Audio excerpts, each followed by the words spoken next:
Good afternoon, Year 3, and welcome to our next humanities lesson. Today we are going to continue looking at evacuation. Now, what was evacuation? You may want to pause it for a second to have a think about how you would answer that question. Think about what evacuation was, or just continue listening.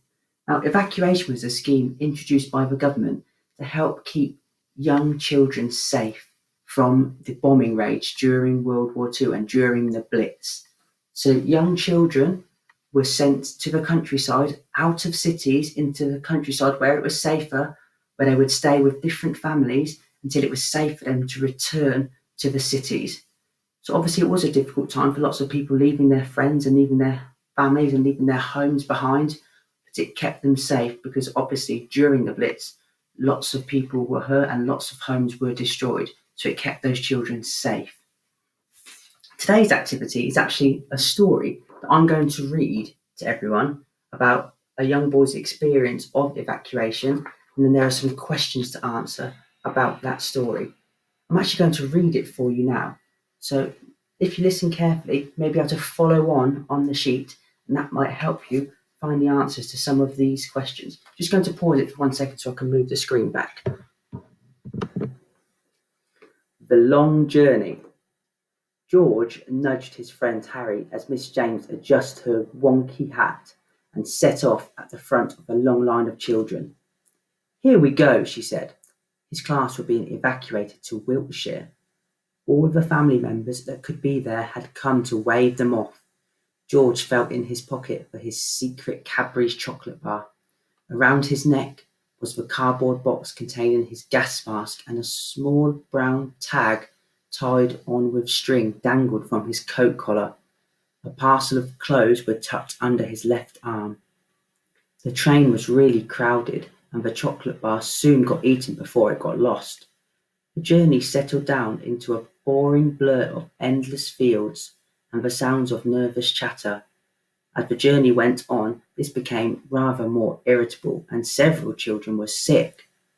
When the train arrived at the station, everyone piled into the local church hall to meet the people they were to stay with. George went to a farm. It was very strange at first. He had never seen any animals like the cows, sheep and pigs that Mr. Brown had on his farm. Mr. Brown and his wife were nice people, but George really missed his mum, and the Browns were too busy to notice how homesick he was. One good thing was that there weren't enough teachers to go around, so school only took place for 2 or 3 hours in the afternoon. When they arrived, everyone would pile up their gas masks on the cupboard in the corner of the room. Some parents had decorated the boxes the gas masks were in. Before school, Mr. Brown set George and the other 2 children that were evacuated with him to work. Everyone had to help out on the farm. George's favourite time was when they had to collect the acorns and store them in a big sack. When you ran your fingers through the bag, they made a swooshing sound. Hattie, the Brown's daughter, said that the swooshing sound was what the sea sounded like. When George was older, he looked back and wondered how he had seemed to the Browns. His mum had come to visit a few times, and she always said how much he had grown, with a sad look on her face. After the war, George went back to East Ham. It seemed a very different place to the one he remembered, as so many of the streets were in ruins. He rather missed the country at first, but quickly settled back into his old life.